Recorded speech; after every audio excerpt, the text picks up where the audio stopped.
मैं कभी भी पहले ओएलएक्स पे नहीं जाता जब मुझे कुछ खरीदना होता है तो। लेकिन वहाँ कभी कभी ऐसी चीज़ें मिल जाती है जो एकदम न्यू हो और सस्ती भी। मुझे नए वर्कआउट इक्विपमेंट, वेट प्लेट्स और कुछ मशीन खरीदनी थी, इसलिए ओएलएक्स परफेक्ट प्लेटफॉर्म था। ये सब सस्ते में खरीदने के लिए मैंने कुछ दिनों तक ओएलएक्स साइट को स्क्रॉल किया और आखिर में एक पोस्ट मिला जो मुझे बहुत अच्छा लग रहा था।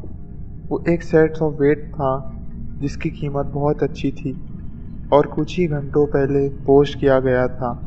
पोस्टर का नाम मलिका था। तो मैंने उसे एक ईमेल भेजा और उसे बताया कि मैं उनके वेट सेट में बहुत इंटरेस्टेड हूँ और जल्दी से जल्दी उन्हें खरीदना चाहता हूँ। मलिका ने कुछ ही मिनट बाद रिप्लाई किया और बताया कि वो आज रात फ्री है और आज ट्रेड हो सकता है। फिर मलिका ने अपना पता भी दिया। मैंने पता चेक किया जहाँ वो रहती है और उसके घर का पता भी देखा। वो सिर्फ 20 मिनट दूर था और मैं उस एरिया को अच्छे से जानता था क्योंकि मेरा एक पुराना दोस्त वहाँ रहता था। घर सिंपल सा था और कोई ख़ास फीचर नहीं था और कुछ अजीब भी नहीं दिखा, इसलिए उस रात मैं वहाँ गया। वो घर बगीचे के एंड में था, इसलिए मैंने गाड़ी उसके मेल बॉक्स के पास पार्क की और घर के फ्रंट डोर तक पहुंच गया, जो पहले से ही खुला हुआ था। मैं सीधा घर में नहीं जाना चाहता था, इसलिए मैंने खुले दरवाजे पर कुछ बार नॉक किया। कुछ ही देर बाद एक आदमी हॉल से नीचे आया। ओएलएक्स पर पोस्ट किए गए हैं कुछ वर्कआउट्स आइटम देखने के लिए मलिका से मिलने के लिए आया हूँ। आदमी का चेहरा खिल उठा और उसने कहा, अंदर आओ। उसने मुझे बताया कि मलिका कुछ ही देर में आ जाएगी क्योंकि वो काम से आके कपड़े बदल रही है। मैं तो इस बात से थोड़ा सा सावधान हो गया, लेकिन वो बहुत सच्चा लग रहा था, इसलिए मैं उसके साथ लिविंग रूम में गया जहाँ एक सेट वेट्स ज़मीन पर रखे थे। लेकिन वेट के अलावा वहाँ कुछ नहीं था, कोई फर्नीचर या डेकोरेशन भी नहीं था। मुझे लगता है वो देख रहा था कि मैं इधर उधर देख रहा हूँ, इसलिए उसने जल्दी से बताया कि वो अपने सामान को शिफ्ट कर रहे हैं और इसलिए वेट्स को बेच रहे हैं। मैं थोड़ा सा संदेह में आया। मैंने उन्हें देखा तो कुछ प्लेट्स मिसिंग थी। मैंने उससे पूछा कि ये सब कुछ है या मैंने पिक्चर में और भी देखा था। फिर उसने फिर मुस्करा दिया और बताया कि मलिका शायद बाकी प्लेट्स के बारे में जानती होगी, लेकिन फिर भी वो बस खड़े खड़े मुझे देख रहा था। मैंने उससे कहा कि वो मलिका को बताए कि मैं यहाँ आ गया हूँ, लेकिन वो कुछ देर तक खड़ा रहा और फिर ऊपर चला गया। मैं इस बारे में चिंता करने लगा कि मलिका सच में है या नहीं। मैंने उसके बात को ध्यान से सुनने के लिए कान लगाया। क्या वो किसी से बात कर रहा है या नहीं। कुछ देर के बाद जब कुछ नहीं सुनाई दे रहा था तो मैंने धीरे से उनके पास जाके ऊपर देखा, लेकिन वो वहाँ ऊपर खड़ा होकर दीवार को देख रहा था, शायद किसी से बात करने का बहाना बनाने के लिए। मैं पैनिक हो गया जब मुझे पता चला कि ये सब झूठ है और शायद मैं किसी गलत के बीच में हूँ। मैं जल्दी से फ्रंट डोर की तरफ चलने लगा ताकि मैं उस आदमी को जगह ना दूँ। लेकिन जैसे ही मैं पलटा, मैंने भारी कदम की आवाज़ सुनी जो दौड़ते हुए ऊपर से नीचे की तरफ आ रही थी। उसने मुझे रोकने के लिए बोला, पर मैं सीधा फ्रंट डोर से बाहर निकल के अपनी गाड़ी में बैठ गया। अजीब सी बात है कि जैसे ही मैं गाड़ी से दूर निकल गया तो आदमी फ्रंट डोर से बाहर आके घर के पीछे भागता हुआ दिखाई दिया। मैंने अपने नेबरहुड से बाहर निकलते वक्त पुलिस को फ़ोन किया और उन्हें सब कुछ बताया।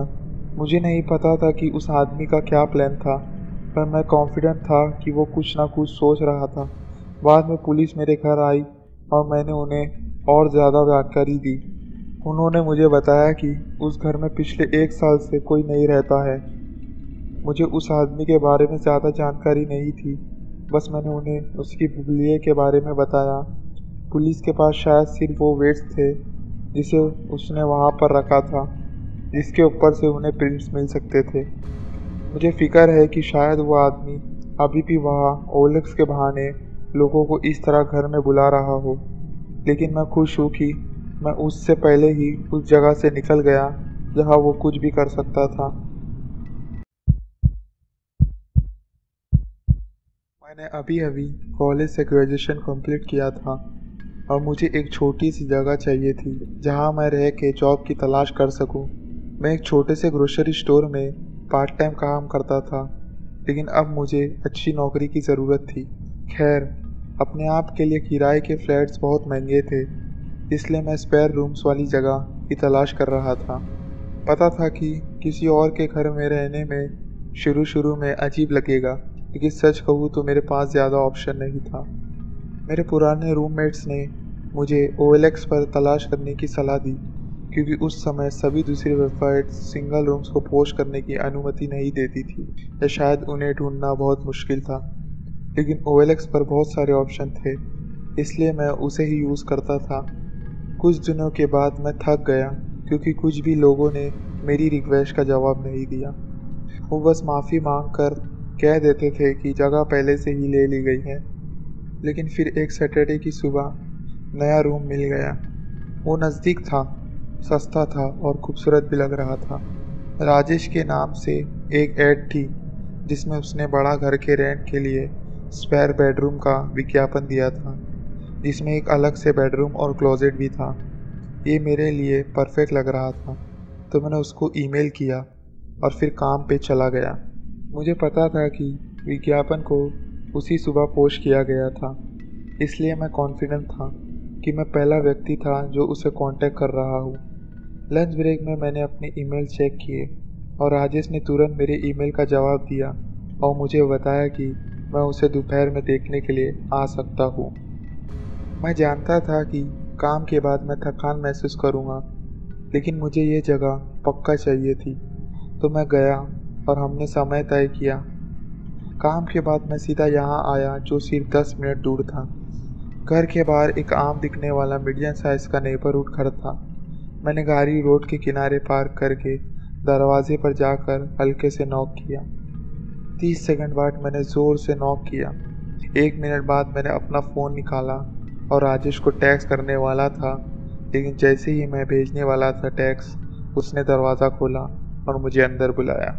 मैंने तुरंत नोटिस किया कि उसे बहुत पसीना आ रहा था, जैसे कि एक लंबी वर्कआउट ख़त्म की हो, और बहुत गंदी बदबू भी आ रही थी। मैं किसी तरह की बदतमीज़ी नहीं करना चाहता था, तो मैंने उस बात को इग्नोर कर दिया। राजेश ने मुझे घर के ग्राउंड लेवल पर ले जाकर किचन और लिविंग रूम दिखाया। उन्होंने बताया कि वो ये कम इस्तेमाल करते हैं, तो मैं उनके रास्ते में आने से परेशान नहीं हुआ। पर देखते ही देखते मुझे लगा कि इन्हें कहीं ज़्यादा इस्तेमाल किया जाता है। पुराने बर्तनों की धुलाई किचन के सिंक में की थी और सोफे पर दाग थे। मुझे इस घर की गंदगी पसंद नहीं आई, और ये अजीब था कि पिक्चर्स में घर बहुत साफ दिख रहा था। मुझे याद है कि लिविंग रूम में पिक्चर में एक ब्राउन सोफ़ा था, लेकिन असल में वो काला था। मुझे लगा कि शायद राजेश ने घर के कुछ पुराने तस्वीरों को इस्तेमाल किया होगा, जो कि घर बेचने से पहले के सालों की है। मुझे इस झूठे दिखावे से थोड़ी नाराज़गी हुई, लेकिन सबसे महत्वपूर्ण बात तो सिर्फ मेरे कमरे की थी, जो ऊपर था। राजेश मेरी तरफ इशारा करके सीधे चलने लगा, और जब उसने सीढ़ी के यहाँ मेरा इंतज़ार किया, मुझे अजीब सी फीलिंग हुई। जब मैं स्टेयर्स पर चढ़ने लगा और राजेश ने मुझे पीछे से फॉलो नहीं किया, वो स्टेयर्स के नीचे ही रुक गया और मुस्कुराते हुए बोला कि मेरा कमरा लेफ़्ट में है। मैं ऊपर चढ़ने लगा, और जब मैंने कुछ कदम बढ़ाए तब दरवाजे से हल्की सी गूंज सुनाई दी। मैं नीचे राजेश की तरफ देखा, जिसकी मुस्कान बिल्कुल गायब हो गई थी। उसने परेशानी भरे टोन में बताया कि बस कुछ उसके दोस्तों को रात को रहने के लिए बुलाया है और मुझे चिंता करने की ज़रूरत नहीं है, और मुझे खुद कमरे का पता लगाने को कहा, क्योंकि उसका यकीन था कि मुझे पसंद आएगा। मैं इस दौरान तो डर गया था, क्योंकि कुछ ठीक नहीं लग रहा था। राजेश ने मुझे इस बारे में क्यों नहीं बताया था, ये तो कुछ ज़रूरी था। सब चीज़ें समझ में आ रही थी, और मैं बस वहाँ से जल्दी से बाहर निकलना चाहता था। मैं खुद को कॉन्फिडेंट दिखाने की कोशिश करने लगा और नीचे चलना शुरू किया और बताया कि ये जगह मुझे पसंद नहीं आई। उसको ये जवाब पसंद नहीं आया और वो मेरे रास्ते में खड़ा हो गया। मैं कुछ कदम दूर खड़ा था और उसको तेज़ टोन में बताया कि मुझे जाना है। उसने फिर से कहा कि कमरे को चेक करने के लिए जाओ और देखो कि कहीं मुझे पसंद ना आ जाए। लेकिन मैंने फिर से कहा कि मुझे कोई इंटरेस्ट नहीं है। उसने मुझे कुछ देर तक देखा, फिर मेरा कॉन्फिडेंस देख के कहा, ठीक है, और मेरे रास्ते से हट गया। मैं जल्दी से उसके पास से निकल गया और सीधे बाहर के दरवाजे से निकल गया। मैं नहीं जानता था कि उस घर में क्या हो रहा था, लेकिन कुछ ठीक नहीं लग रहा था। मुझे खुशनसीबी लगी कि मैं आसानी से वहाँ से निकल गया, क्योंकि एक बार के लिए मुझे लग रहा था कि बाहर निकलने के लिए ज़ोर लगाना पड़ेगा। मैंने कुछ घंटे के बाद ओएलएक्स को चेक किया और उस पोस्टिंग को हटा दिया गया था। मैं आज भी सोचता हूँ कि उस कमरे में कौन था और क्या था। शायद ये भी हो सकता है उस टाइम वो कमरा खाली हो, लेकिन मुझे डर के मारे ऐसा सुझाव आया। और शायद वहाँ कुछ बुरा भी हो सकता है, या कुछ लोग हो सकते हैं जो मेरा बुरा करने को तैयार हो। मैं अपने एक दोस्त के साथ रहता था, जिसका नाम मैं नंदी के रूप में लिया जाऊंगा। कॉलेज के दिनों में कुछ सालों तक रहा था। पहला साल वो मेरा रूममेट था, लेकिन हमने बाद में डिसाइड किया कि डोम से बाहर जाकर रेंट के पैसे बांटेंगे और हम एक साथ एक छोटे से घर में रहेंगे। हमारे पास अच्छी नौकरियां थी, लेकिन हमें प्रॉपर बजटिंग का पता नहीं था। कुछ महीने ठीक ठाक चल रहे थे, लेकिन एक साल बाद हमें ये पता चला कि ये रूम हमारे बैंक अकाउंट को खाया जा रहा है। इसका ऑब्वियस सलूशन ये था कि हम या तो घर से बाहर निकल जाए या फिर और एक रूममेट ढूंढे। हम दोनों दोस्त घर से बाहर नहीं जाना चाहते थे, इसलिए हमने रूममेट ढूंढने की खोज शुरू की। हमने सभी दोस्तों से पूछा, लेकिन उनमें से किसी को भी इंटरेस्ट नहीं था। तो हम ऑनलाइन पोस्ट डालने के अलावा कुछ कर ही नहीं सकते थे। मैंने फेसबुक मार्केट प्लेस पर पोस्ट डाला और नंदी ने ओएलएक्स पर डाला। हम दोनों ने कभी ऐसा नहीं किया था, इसलिए थोड़ा अजीब सा लग रहा था।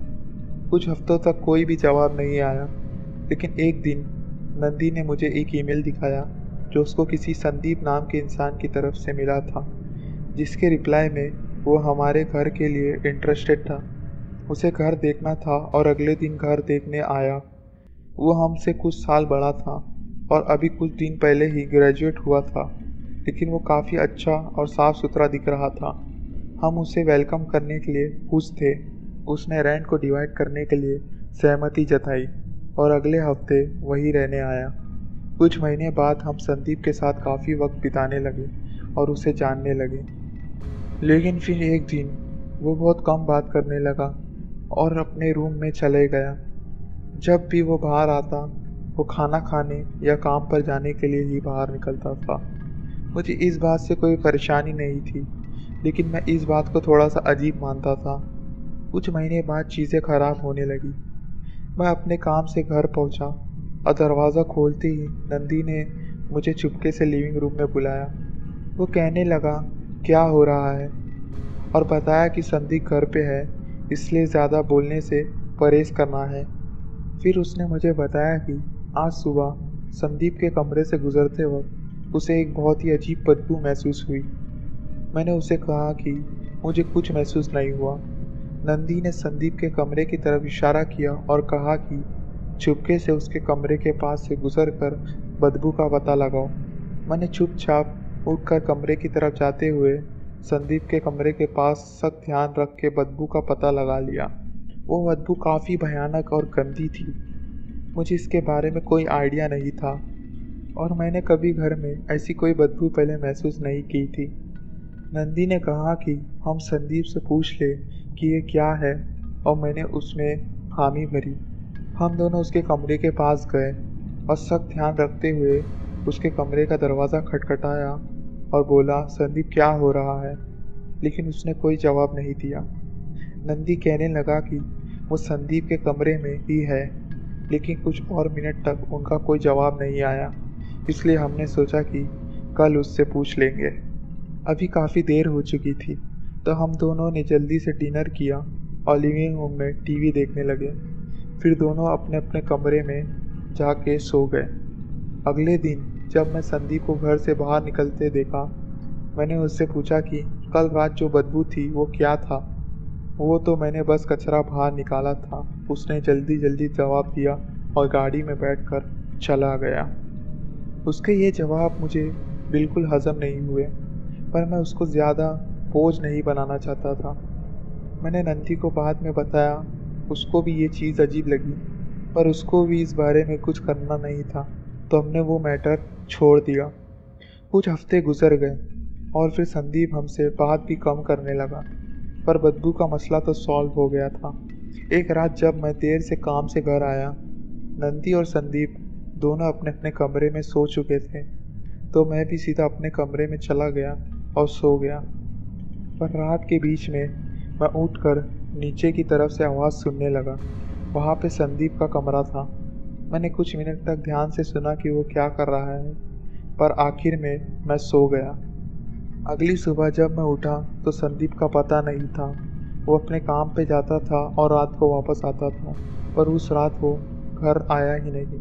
कुछ और दिन बीत गए, पर उसने फ़ोन नहीं उठाया। उसका फ़ोन फिर वॉइसमेल पे चला गया। हम थोड़ा परेशान हो रहे थे और उसके कमरे में जाकर कुछ क्लू ढूंढने का फ़ैसला लिया। उसके कमरा काफ़ी बिखरा हुआ था और ऐसा लग रहा था कि संदीप कुछ इम्पोर्टेंट चीज़ें पैक कर कर ले गया है। मैंने उसके दरवाजे में कुछ ऐसे चश्मे देखे जो उसके नहीं लगते थे और कुछ रैंडम चीज़ें भी थी। इसलिए मुझे लगा कि ये बहुत अजीब है, क्योंकि संदीप चश्मे नहीं पहनता था। कुछ कपड़े और फर्नीचर को छोड़ गया था, इसलिए हमने ये सोचा कि शायद वो एकदम से यहाँ से नहीं गया है। नंदी ने पुलिस को इन्फॉर्म कर दिया कि संदीप गायब हो सकता है और एक ऑफिसर रात को इन्वेस्टिगेशन के लिए आया और हमसे सवाल किए। हमने उनको सब कुछ बता दिया और उनको उसका कमरा भी दिखा दिया। नंदी ने उसको हमारे साथ संदीप के आने से पहले की एक फ़ोटो भी दी थी। उसके बाद एक हफ्ते तक कोई अपडेट नहीं आया। फिर एक अलग डिटेक्टिव ने हमें कॉल किया और बताया कि फ़ोटो में हमारे साथ वाला आदमी संदीप नहीं था। उसके फैमिली मेम्बर्स ने उसे पहचाना और बताया कि वो 1 साल से गायब है। फिर केस और भी कॉम्प्लिकेटेड हो गया और उसने जो भी बताया सब झूठ था। उसके बाद हमें कोई हेल्प नहीं मिली और अपडेट भी नहीं मिला। जितना हमें पता है, वो एक आम आदमी था जिसने अपने पेरेंट्स के साथ रहते हुए गायब हो गया था। वो कभी हमारे घर नहीं आया और पता नहीं उसको कभी ढूंढा गया कि नहीं। ये मेरे लिए सबसे इंटरेस्टिंग और क्रीपी एक्सपीरियंस है, जिसके बारे में सोचकर मुझे अभी भी शौक लगता है।